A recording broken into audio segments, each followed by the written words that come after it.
Quiero saludar hoy día del nacimiento de Juan Bautista a todos los sacerdotes de la diócesis de Pereira. Es un saludo fraterno.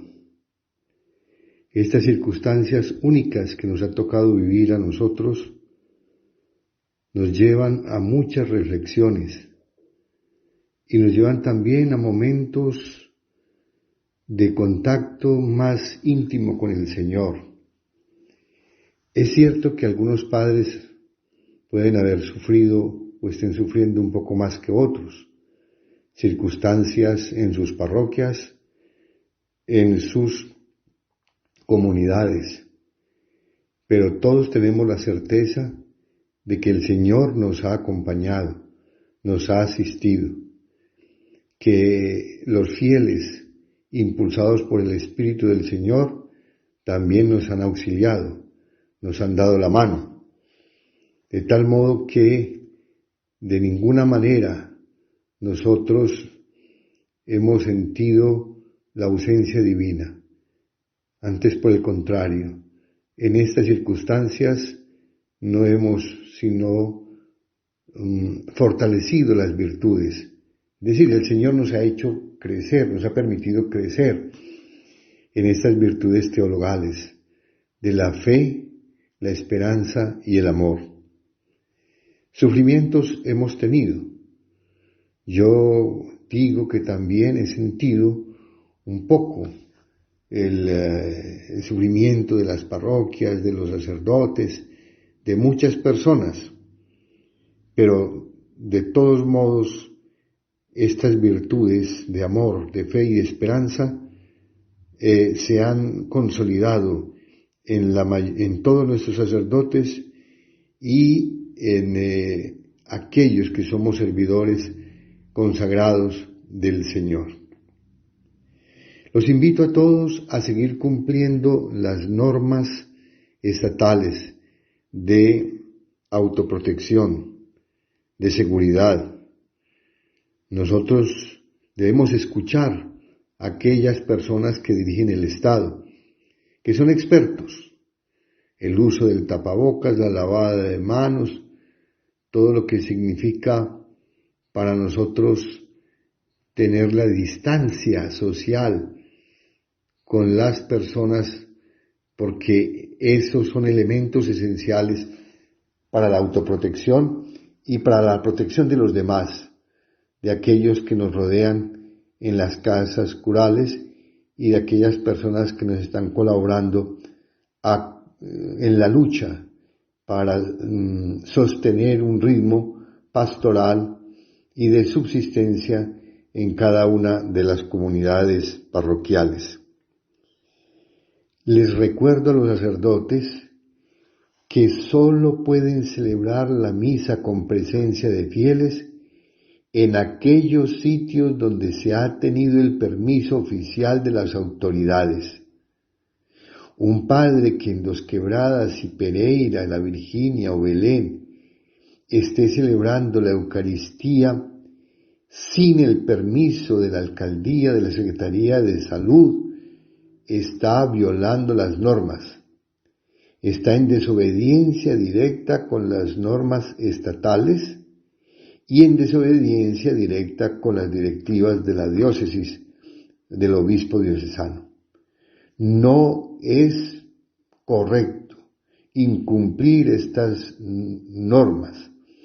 ¿Por qué? Porque ahora, donde la pandemia y la infección ha crecido en nuestro país, nosotros debemos ser los primeros responsables en no involucrar personas en nuestros templos para una celebración eucarística cuando no tenemos los permisos oficiales emanados por la alcaldía municipal, por la Secretaría de Gobierno y Secretaría de Salud de los municipios.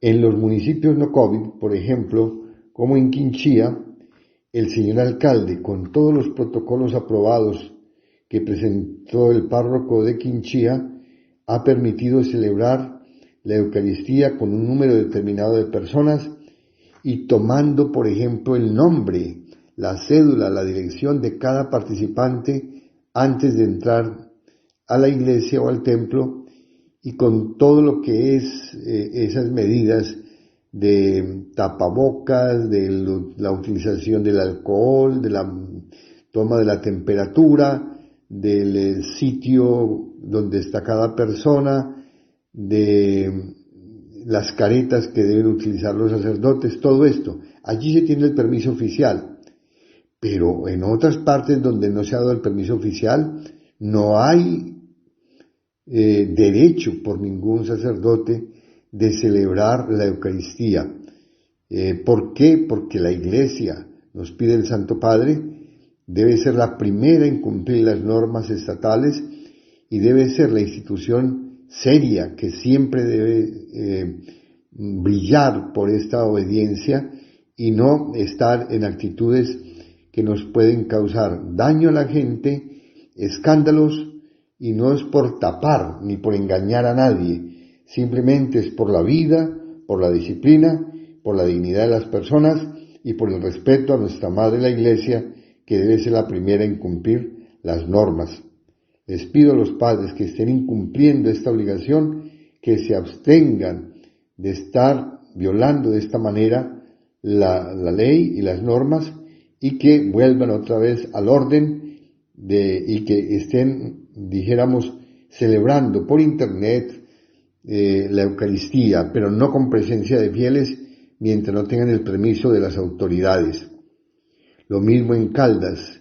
Ya los padres saben que deben tener permiso de la alcaldía, por ejemplo en Río Sucio, en Supía, en Marmato, en Viterbo, en todos estos sitios de Caldas y de Risaralda. Pero que nunca vamos nosotros a decir, no, el obispo nos autorizó para celebrar esta Eucaristía por encima de las autoridades civiles. De ninguna manera, queridos sacerdotes. Cumplamos bien todo, no nos precipitemos, salvaguardemos la vida de la gente, y sobre todo ahora que esta parte como del pico alto de contagio en nuestro país y de muertes en nuestro país, no vayamos a tener nosotros un foco de infección en uno de los templos. Aunque allí se cumplan todas las normas, debe haber un permiso oficial de la alcaldía y de las secretarías respectivas para poder admitir fieles en los templos. Otro aspecto que les quiero decir es que me alegra mucho de nuevo y reiterarlo con los padres que han trabajado fuertemente por medio de la virtualidad para evangelizar sus parroquias. A todos aquellos que han dado catequesis, aún catequesis presacramental, a todos aquellos que siguen predicando la palabra, que oran, que rezan el rosario, que llevan el mensaje a las pequeñas comunidades, que están como permitiendo el progreso de nuestros fieles que se conectan con ellos por medio de las redes sociales. A todos ellos les digo que esa es la forma de predicar con ocasión y sin ella, en el dolor, en la alegría, en las necesidades y en la abundancia, en la libertad y en las aparentes, dijéramos, restricciones de esa libertad, o aparentes no reales, porque esta pandemia es una real restricción de la libertad de movilidad, de convocar las personas. Yo los felicito a todos estos padres que siguen evangelizando, respetando las normas estatales, pero con un gran celo apostólico para llevar por medio de las redes este mensaje de salvación a sus hermanos de pequeña comunidad o sus hermanos del sector o de las distintas pastorales o actividades que realizamos. Amados hermanos, no nos precipitemos, no estemos buscando el peligro permanentemente. Yo quiero decirles que evangelicemos con todo el corazón, que el Señor nos ayuda y nos ayudará siempre a llevar su palabra.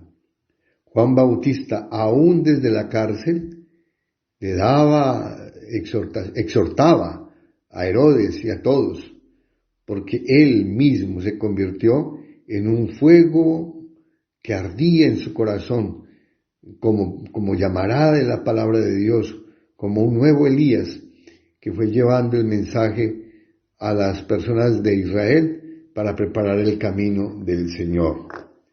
Queridos padres, no podemos perder el tiempo aún de angustia y de dolor y de soledad, sino que podemos reinventarnos la manera de seguir evangelizando. Quién sabe hasta cuándo nos tocará llevar las restricciones de esta pandemia, porque no sabemos, dijéramos, el día en que podamos decir ya podemos reunir las personas. Yo estaba pensando reunir algunos grupos de sacerdotes pequeños en el auditorio, sobre todo los padres de las vicarías, pero esto se podría hacer con permiso oficial de la alcaldía de Dos Quebradas o de la alcaldía de Pereira. No podemos estar, que por ser obispo vamos a violar las normas de ninguna manera, queridos hermanos. Veremos y yo les informaré de qué manera nos seguimos comunicando. Pero me perdonan si no me he comunicado con frecuencia con ustedes. Lo hice el día de la misa crismal y al final de la misa crismal los padres se quedaron allí en las bancas de la catedral, cada uno en su sitio, y yo les hablé desde el altar para decirle todo esto que les estamos explicando a ustedes en el día de hoy. Sí he recibido algunas advertencias de Secretaría de Salud, sobre todo de Pereira, para advertir que algunos padres están incumpliendo las normas, están violando estas normas y no podemos admitir que un miembro de la Iglesia, con devoción y con amor a los fieles, pueda incumplir una norma que también tiene un origen, que es el origen del respeto a la vida, porque esta pandemia está en su punto, va avanzando como en el punto culminante, donde hay más peligro de contagio y que las parroquias no pueden convertirse de ninguna manera en un lugar de contagio. Yo sé que hay más seguridad en un templo con las restricciones y con los protocolos debidos que en un centro comercial o que en un bus, un megabús o que en algún sitio porque la gente está saliendo. Vamos a respetar las normas y a pedirle al Señor que nos ayude. Finalmente, amados hermanos, yo quisiera pedirle a los vicarios que estén atentos a la realidad de los sacerdotes. No inventar cosas que tal vez ellos no lo han hecho. Simplemente les digo, de situaciones de padres que tal vez estén llevando con sacrificio esta situación. Si hay algún caso especial, fuera de los padres que están recibiendo una ayuda, un caso especial de realmente situaciones que hemos conocido y que hemos actuado de inmediato, pues veremos en estas circunstancias. Pero yo no puedo ponerme ahora a ofrecer algo en general, porque seguramente aparecerán de los 110 parroquias unas 60, 70 donde dicen que necesitan ayuda. No, de esta manera no puede proceder la diócesis. Simplemente les pido a los vicarios que estén atentos de sus sacerdotes, de las circunstancias de ellos. Nosotros tenemos ya un grupo de sacerdotes que reciben ayuda tradicional y que no los hemos abandonado. Y hemos asistido a algunos que han pedido una ayuda así, dijéramos, momentánea, en circunstancias tal vez de dificultad de alimentos o de alguna realidad. Y eso lo ha hecho Cáritas. Y Cáritas también, que se ha comportado de una manera admirable, nos ayuda en esos aspectos. Por eso yo estoy seguro que el padre Joan Ferrer Araque nos puede ayudar en esos aspectos. Y quisiera finalmente decirle a los sacerdotes que manejemos lo mínimo que entre a las parroquias o lo que esté entrando dentro de la honradez, dentro de la bondad, dentro de la rectitud que caracteriza a nuestros presbíteros. Algunos muy generosamente saben que nos han enviado una participación de los aranceles a la diócesis para seguir atendiendo a los padres de las parroquias necesitadas. Pero respetamos la situación de cada parroquia, respetamos la realidad económica y el movimiento económico de las parroquias, creemos firmemente en los sacerdotes, en su realidad, y estamos siempre atentos a considerar las circunstancias tan difíciles y la rectitud de ellos en el manejo de lo mucho o poco que entre a las parroquias. Primero la subsistencia del sacerdote, evidentemente, su dignidad, luego el respeto por los trabajadores en la medida de lo posible, por los que laboran en las parroquias, y cuando llegue el momento en que no se pueda tener un número de trabajadores, pues consultar con el padre ecónomo para mirar esta situación, no para pagar a los trabajadores de parte nuestra, sino para mirar cómo se pueden organizar las obligaciones laborales cuando realmente hay una falta de dinero para cubrir los salarios de nuestros trabajadores. Queridos hermanos, pidámosle al Señor que nos ilumine y nos ayude en estas circunstancias. Pidámosle a la Virgen Santísima que con su intercesión podamos seguir adelante y no dejemos enfriar a nuestros fieles por medio de las redes virtuales y las actividades que podamos hacer. Hay algunos padres que tienen un permiso de ir por las calles rezando el rosario, alguna actividad. Ahora que nosotros pues celebramos el Corpus, muchos padres lo hicieron desde su iglesia o salieron con el Santísimo de alguna manera, no por hacer un folclore inútil, sino porque la gente realmente desde los balcones, con lágrimas y con mucha fe, recibía la bendición del Señor. No multipliquemos mucho estos actos así como precipitados por las calles, no, pero que la prudencia y que las circunstancias nos digan lo que debemos realizar. Hay también padres en parroquias pequeñas que han animado mucho a los fieles yendo por las calles y con las autoridades que permiten que se lleve el mensaje a las casas y que por la torre, con dijéramos los altoparlantes, puedan también, con permiso de las autoridades, celebrar la Eucaristía sin presencia de fieles o rezar o tener homenajes al Señor y a la Santísima Virgen. Todo esto hace parte de la realidad de nuestro pueblo, pero yo quisiera que insistiéramos más en la evangelización, que cuesta más preparar una catequesis, cuesta más preparar un tema de la nueva evangelización y que se lleve a cabo esta tarea por medio de las redes, que nuestros hermanos de la nueva evangelización no se enfríen por falta de alimento espiritual. Amados hermanos, que Dios los bendiga, que la Virgen los proteja y que ustedes puedan dialogar con su vicario sobre circunstancias de sus parroquias y los vicarios dialogarán conmigo para analizar las diferentes situaciones. Yo les voy a dar la bendición y para ustedes y todos sus